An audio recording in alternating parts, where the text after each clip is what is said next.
Boa noite. 39 milhões de brasileiros têm acesso à internet, uma marca histórica alcançada no terceiro trimestre deste ano, segundo dados do Ibope. Um contingente que a cada dia descobre as facilidades do mundo virtual, entre elas o comércio eletrônico. Nos 6 primeiros meses deste ano, as lojas virtuais tiveram um faturamento de 2 bilhões e 600 milhões de reais. Isso sem contar as vendas de passagens aéreas e de automóveis. E a perspectiva é de mais 1 bilhão de reais entre os dias 13 e 23 deste mês.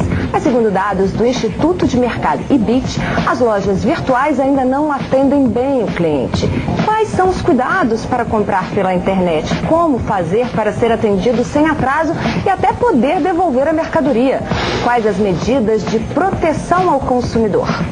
No Palavra Cruzada de hoje, nós vamos falar sobre compras virtuais. O nosso convidado é o advogado, presidente da Comissão Especial de Tecnologia da Informação da Ordem dos Advogados do Brasil, Alexandre Ateniense. Também participam do programa o diretor do Mercado Mineiro, Feliciano Lopes, e os jornalistas Daniel Fabres, da Rede TV, e Giran Casas, diretor da Etc. Comunicação. Boa noite a todos. Para começar, vou perguntar assim: quem aqui já comprou pela internet? Daniel? Várias vezes. Alexandre? Cada vez mais. Bom, eu também, várias vezes. Todos os meus presentes de Natal estão sendo comprados pela internet. Giran? Eu compro pela internet, mas eu ainda dou preferência para compra pessoal na loja, ainda a loja tradicional. Porque eu já tive uma experiência que não foi uma experiência muito boa de comprar pela internet, de atraso de entrega. E na loja eu acho que um contato direto ainda prevalece hoje, pelo menos para mim. Mas já tive compras também bem sucedidas que não tiveram problema nenhum. A gente vai falar sobre isso, sobre essa questão de atraso. E aí agora, assim, isso aqui, na realidade, lógico, a gente fez sim uma pesquisa rápida, Alexandre, mas isso demonstra que realmente cada vez mais o brasileiro está tentando e conseguindo entrar na internet para poder fazer compras. A gente tem aí 8 milhões de brasileiros no primeiro semestre que acessaram para fazer pelo menos uma compra. Isso é uma tendência? É uma tendência interessante dessa mudança de cenário, desse crescimento, é que antigamente o comércio eletrônico era voltado apenas para a compra de produtos tangíveis, corpóreos, né? Um objeto, um livro, um CD, etc. e tal. Agora nós estamos reparando que esse ano alavancou bastante outros mercados de comércio eletrônico, mas não de produtos, e sim de serviços. Um exemplo foi a entrada da Gol no mercado, vendendo passagens em promoções de madrugada, e a TAM logo em seguida também fez a mesma coisa. Isso fez com que o brasileiro ganhasse uma relação de confiança diferente em relação ao comércio eletrônico. Não mais em relação à entrega de produtos, o que aconteceu inicialmente naquelas lojas tipo Submarino, etc. Mas agora já imaginar o seguinte, que o papel, que era evidentemente a relação de confiança que fazia com que uma transação na compra e venda de serviço deixasse de existir em troca de simplesmente da troca de informações, do bilhete aéreo emitido eletronicamente, do check-in, da facilidade que você vai poder fazer. Então o que eu vejo é que essa tendência do comércio eletrônico vai aumentar cada vez mais, não só alavancado pelos produtos, mas cada vez mais pelo serviço, porque as pessoas estão ganhando relação de confiança na medida em que elas têm um conforto de casa, de fazer com que outros serviços que demandariam antigamente só a sua presença em balcões, para atendimento, etc. e tal, isso vai estar sendo cada vez mais migrado. É uma tendência mundial e o brasileiro esse ano começou a praticar, a ganhar essa relação de confiança. Você falou na questão da Gol, e aí eu vou até fazer um contraponto. Por exemplo, na Gol a gente só consegue comprar pela internet. Existe até um televendas, mas eu até tentei, por causa desse programa, ligar para o 0800, a gente não consegue nem acessar esse televendas.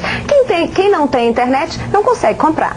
Isso aí é ruim, não é? Eu acho que não seria apenas o único caminho que deveria ter a oferta de venda. Eu acho que a internet é um excelente canal. Tem que ter uma loja física, né? Porque nós temos que entender o seguinte: a internet, por melhor que seja, nós temos canais de estrangulamento no tráfego de dados, principalmente em relação ao volume de pessoas.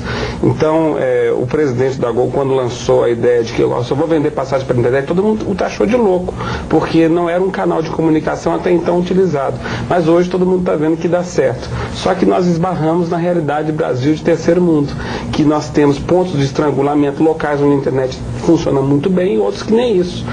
Então, tem E o pessoas acesso à banda larga ainda é pequeno, né? É pequeno, e esse é um ponto que ninguém vê. Eu chamo a banda larga, por exemplo, do saneamento básico da internet. É que nem o esgoto. Ninguém funciona se não tiver uma banda larga, um tráfego de dados interessante. A gente só lembra quando a internet cai, a gente fica sem fazer o acesso. Então, o Brasil não tem uma harmonia, um plano de expansão muito uniforme em relação à estrutura de banda larga. E isso é um ponto que eu chamo a atenção, porque pode ser que vai emperrar daqui a pouco, na medida que hoje a classe C e D entraram no mercado para poder fazer compra de produtos ou de serviços. Consequentemente, nós temos que preocupar com essa parte, porque não adianta só lançar produtos, lançar serviços, mas nós temos que saber se esses centros de pesquisa, de acesso à internet que estão sendo espalhados, se eles realmente estão funcionando com um tráfego interessante, porque o Brasil é muito desigual, não só socialmente, economicamente, mas também no mundo eletrônico. Mas mesmo assim, o objetivo tem sido alcançado, né, apesar desses problemas. Sem dúvida, porque o brasileiro, eu acho que antes de mais nada, ele gosta de tecnologia, ele gosta de novidade, ele é ousado e ele tem um senso de adaptação para poder aceitar essas novidades inigualável. Poucos países do mundo têm uma população que se adapta tão rápido com a declaração de imposto de renda, a gente é recordista em tempo de permanência na internet, mas de acesso? Sem dúvida, já fomos recordistas durante vários meses. Só que esse índice tem que ser analisado por uma certa ótica de que o tempo de estar conectado à internet pode refletir justamente porque a banda de acesso é lenta. Então você gasta muito mais tempo para poder fazer esse acesso via discada do que de dados. Não significa dizer que o brasileiro fica plugado, mas sem dúvida alguma é um referencial muito interessante, porque esse índice ele é alavancado principalmente em relação à classe jovem. E isso mostra que o brasileiro que está nas classes, na faixa de 15 a 25 anos, já está com essa cultura totalmente plugada, totalmente interconectada. E ele vai ser, evidentemente, um consumidor de amanhã. Né? Existem alguns programas de democratização de acesso à internet. A gente sabe que Belo Horizonte, em pouco tempo, vai ser uma das poucas cidades do Brasil, talvez a primeira capital, a ter uma rede sem fio pública. E em alguns pontos isso já existe, né? E em pouco tempo Belo Horizonte vai ter esse acesso sem fio. Claro que não vai ser com tanta velocidade. Então eu queria saber dos dois, de que forma que isso pode impactar também no comércio eletrônico. A partir do momento que a classe social que não tem acesso a uma conta de banda larga, que é um custo alto, vai ter acesso a uma rede sem fio, sem custo nenhum.